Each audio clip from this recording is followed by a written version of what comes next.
Sans hypocrisie, sans faux semblant, les jeux dans les jeux.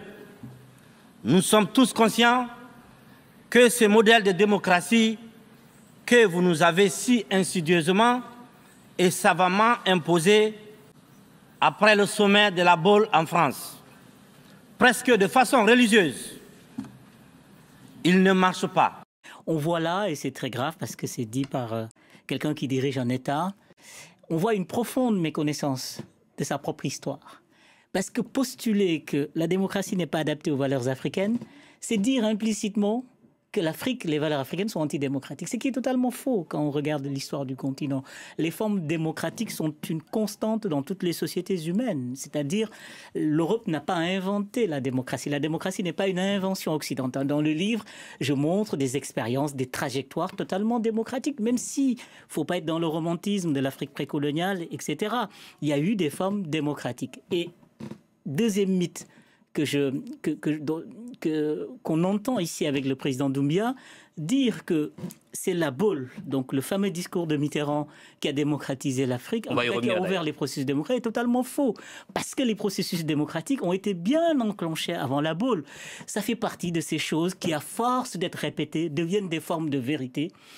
Et c'est une des clés de la crise démocratique que l'on vit. C'est-à-dire les Africains rejettent la démocratie sans l'avoir expérimentée. Et ce sera ma dernière question. On va revenir sur ce que disait Mamadi Doumbouya dans son discours à l'ONU. Il disait que le multipartisme et la démocratie leur a été imposé après le sommet de la Baule France-Afrique en 1990, où François Mitterrand disait aux chefs d'État africains « Ouvrez au multipartisme, faites des urnes transparentes ». Et justement, on n'a pas l'impression que ça a eu un effet inverse, c'est-à-dire que les élections ont été truquées, et ces élections truquées sont venues valider les régimes autoritaires, donc des dictateurs qui ont été élus, entre guillemets. Et ce que dit Mamadi Doumbia est faux. Le discours de Mitterrand à la Baule, c'est un discours d'opportunisme qui embrasse un mouvement qui était déclenché par les Africains, les syndicats, les partis clandestins, les conférences nationales, ce qu'on appelle. Après, il y a eu les conférences nationales. Alors, les conférences nationales, ils ont été détournés aussi. C'est-à-dire, les conférences nationales, au départ, c'était un grand moment qui était censé rompre avec le parti unique, créer des espaces médiatiques, des espaces politiques avec du multipartisme. Au fond, qu'est-ce qui s'est passé?